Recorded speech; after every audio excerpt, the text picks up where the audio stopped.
Hi hello வணக்கம் நண்பர்களே. இன்றைக்கி நம்ம மகாலட்சுமி பொது இசேவை மையத்தில் என்ன வீடியோ பார்க்க போகிறோம் அப்படின்னா, இப்போ டெத் சர்டிஃபிகேட்டை 2 கேட்டகரியாக நம்ம வகைப்படுத்தலாம். எப்படி அப்படின்னா, வீட்டில் இறந்துருப்பாங்க, இன்னொன்று ஹாஸ்பிட்டலில் இறந்துருப்பாங்க.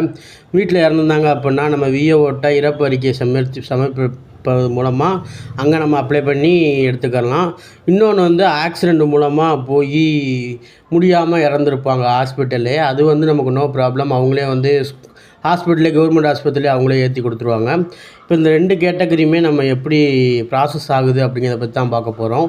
இது நம்ம நார்மலாக விஏஓட்ட போய் நார்மலாக வீட்டிலே இறந்துருக்காங்க அப்படின்னா விஏஓட்ட போய் இறப்பறிக்கை சமர்ப்பிப்பது மூலமாக இறப்பறிக்கைன்னு சொல்லிட்டு இருக்கும். மொத்தம் ஒரு 30 பாயிண்ட் கிட்ட இருக்கும். ஃபில் பண்ணிட்டு அவங்க எங்கே பிறந்தாங்க, எங்கே இறந்தாங்க எல்லா டீட்டெயிலும் கொடுக்குறது மூலமாக நம்ம இறப்பறிக்கை சமர்ப்பிப்பது மூலமாக வாங்கிக்கலாம். அதாவது அப்ளை பண்ணிக்கலாம். இப்போ என்னென்னா, இந்த 2 மெத்தடுமே நம்ம அப்ளை பண்ணதுக்கப்புறம் எப்படி இறப்புச் சான்றிதழ் நம்ம ஆன்லைனில் எடுக்கிறது அப்படிங்கிறத பற்றி தான் இந்த வீடியோ இருக்க போகுது. ஒரு சிலருக்கு இறப்புச் சான்றிதழ் அப்ளை பண்ணிட்டு உங்களுக்கு வராமல் இருந்திருக்கும், இல்லை அப்படின்னா உங்களுக்கு எடுக்க தெரியாமல் இருந்திருக்கும். அப்படிங்கிற பட்சத்தில் நம்ம பொது இசேவை மையத்திலேயே உங்களுக்கு நாங்கள் எடுத்து கொடுத்துட்ருக்கோம். பிடிஎஃபாக சென்ட் பண்ணாலும் சென்ட் பண்ணிடலாம்.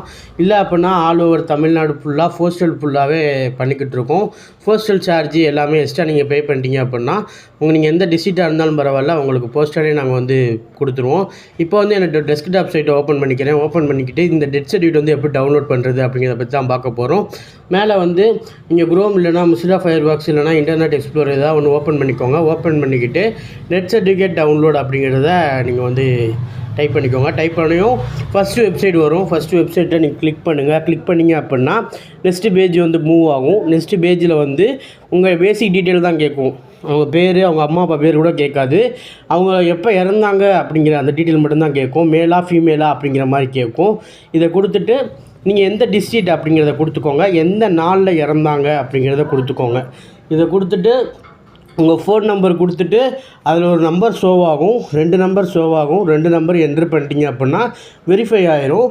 நீங்கள் எந்த டேட் கொடுத்துருக்கீங்களோ அந்த டேட்டில் அந்த டிஸ்ட்ரிக்டில் இறந்தவங்க, அதாவது வீட்டில் இறந்துருக்காங்க அப்படின்னா வீட்டில் இறந்தவங்க லிஸ்ட்டு ஃபுல்லாகவே வந்துடும். ஹாஸ்பிட்டல்னு கொடுத்தீங்க அப்படின்னா ஹாஸ்பிட்டலில் இறந்தவங்க ஃபுல்லாக லிஸ்ட்டுமே வந்துடும். இப்போ ஹாஸ்பிட்டலில் இறந்துருக்காங்க அப்படின்னா எந்த மாதிரி இருக்கணும், எந்த மாதிரி கொடுக்கணும் அப்படின்னா விருதுநகரில் இறந்துருக்காங்க அப்படின்னா விருதுநகர் கொடுக்கணும். விருதுநகர் ஜிஹெச்சில் இறந்துருக்காங்க அப்படின்னா விருதுநகர் கொடுக்கணும். இதே அவங்க விருதுநகரில் இருந்துட்டு மதுரையில் போய் இறக்குறாங்க, இல்லை மதுரையில் இல்லை சென்னையில் போய் இறக்காங்க அப்படின்னா அவங்களுக்கு டிஸ்ட்ரிக்ட் சென்னை கொடுக்கணும். இருந்த இடத்த கொடுக்கக்கூடாது. ஹாஸ்பிட்டலில் இறந்துருக்காங்க அப்படின்னா அவங்க இறந்த இடத்த தான் கொடுக்கணும், இறந்த டிஸ்ட்ரிக்ட் தான் கொடுக்கணும். கொடுத்துட்டு அவங்க டேட்டை எப்போ இறந்தாங்க அந்த தேதியை கொடுத்துக்கோங்க. கொடுத்துட்டு நீங்கள் கேப்சா எல்லா வெரிஃபிகேஷன் முடிச்சுட்டு கீழே ஒரு 2 கேப்சா இருக்கும், அதை என்ட்ரு பண்ணிடுங்க. என்ட்ரு பண்ணிட்டீங்க அப்படின்னா அடுத்த ஸ்டெப்பு மூவ் ஆகும். மூவ் ஆகிற இடத்துல வியூ அப்படிங்கிற மாதிரியான ஆப்ஷன் இருக்கும். கொடுத்தீங்க அப்படின்னா அந்த டேட்டில் அன்னைக்கு அந்த டிஸ்ட்ரிக்டில் நம்ம கொடுத்த கேட்டகரியில் எத்தனை பேர் இறந்துருக்காங்க அப்படிங்கிற லிஸ்ட்டு வரும். அந்த லிஸ்ட்டில் அவங்க பேர், அவங்க அப்பா பேர், அவங்க அம்மா பேர் எல்லாமே கரெக்டாக இருக்காங்கிறத செக் பண்ணிவிட்டு அந்த சர்டிஃபிகேட் டவுன்லோட் பண்ணிக்கோங்க. சர்டிஃபிகேட்டோட நம்பர் இருக்கும், ஆர்சிஹெச் ஐடி இருக்கும், அவங்க டிசீஸ்டு நேம் இருக்கும், அவங்க மேலா ஃபீமேலான்னு இருக்கும், டேட் ஆஃப் பர்த் இருக்கும், அதுக்கப்புறம் ஃபாதர் நேம் இருக்கும், மதர் நேம் இருக்கும், அதுக்கப்புறம் அவங்க ரிஜிஸ்ட்ரேஷன் பண்ண டேட் இருக்கும். இது எல்லாமே மென்ஷன் ஆகிருக்கும். இதில் நம்ம எப்படி டவுன்லோட் பண்ணோம் அப்படின்னா ஆர்சிஹெச் ஐடியில் நம்ம கிளிக் பண்ணணும். கிளிக் பண்ணணுமே நமக்கு சர்டிஃபிகேட் ஷோ ஆகும். சர்டிஃபிகேட் ஓப்பன் பண்ணதும் இந்த மாதிரி தான் வரும். இதே இது டேட்டு நீங்கள் ஏதாவது மிஸ்மேட்ச் ஆகுது, உங்களுக்கு ஏதாவது இருக்குது அப்படின்னா நீங்கள் பார்த்துக்கிறலாம். இந்த வெப்சைட்டில் நமக்கு எந்த இயர்லேருந்து இருக்குது அப்படின்னா 1923லேருந்து 2023 வரைக்கும் வருவாய்த்துறையில் இறப்பு அறிக்கை சமர்ப்பித்து வாங்கின ஒவ்வொரு டிசீஸ்டு பெர்சனுக்குமே இந்த வெப்சைட்டில் நம்ம எடுத்துக்கலாம். இறப்பறிக்கை சமர்ப்பிக்காமல் தாசில்தார்கிட்ட போய் வாங்குறீங்க அப்படின்னா அதை நீங்கள் தாசில்தார் அலுவலகத்தில் நீங்கள் வாங்கிக்கலாம். இப்போ இந்த வீடியோ உங்களுக்கு ஃபுல் கிளாரிஃபிகேஷன் இருந்திருக்கும் நினைக்கிறேன். 2 கேட்டகரியிலையும் இருக்கிற இதை நான் கிளாரிஃபிகேஷன் கொடுத்துருக்கேன்னு நினைக்கிறேன். ஃபுல் கிளாரிஃபிகேஷனாக இது உங்களுக்கு இந்த வீடியோ இருந்திருக்கும். அதாவது வீட்டில் இறந்தால் எப்படி, இல்லைனா ஹாஸ்பிட்டலில் இறந்துருந்தால் எப்படி அப்படிங்கிற கிளாரிஃபிகேஷன் உங்களுக்கு இருந்திருக்கும்னு நினைக்கிறேன்.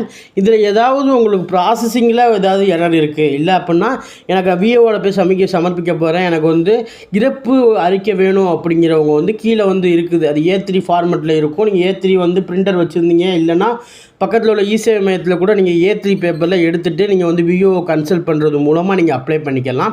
அப்ளை பண்ண அடுத்த செகண்டே நீங்கள் வந்து வெளியே வந்து எடுத்துக்கலாம். இந்த ப்ரொசீஜர் நான் சொன்ன ப்ரொசீஜரில் வந்து எடுத்துக்கலாம். நீங்கள் இறப்பு அறிக்கை உங்களுக்கு தேவைப்படுது அப்படின்னா கீழே A3 ஃபார்மெட்டில் இருக்குது, நீங்கள் வந்து அதை டவுன்லோட் பண்ணிக்கோங்க. இல்லை அந்த A3 ஃபார்மெட் கீழே இல்லை அப்படின்னா என்னை பர்சனலாக கான்டாக்ட் பண்ணுங்கள், உங்களுக்கு வாட்ஸ்அப்பில் நான் சென்ட் பண்ணுறேன். சென்ட் பண்ணுறது மூலமாக நீங்கள் வந்து இது பண்ணிக்கலாம். அது மட்டும் இல்லாமல் இந்த வீடியோவோட ஃபுல் கிளாரிஃபிகேஷன் என்ன அப்படின்னா உங்களுக்கு தெளிவாக டவுன்லோட் பண்ணுறது எப்படி அப்படிங்கிறத சொல்லித்தரது தான். இந்த வீடியோ உங்களுக்கு பிடிச்சிருக்குன்னு நினைக்கிறேன். கண்டிப்பாக சப்ஸ்கிரைப் பண்ணிக்கோங்க.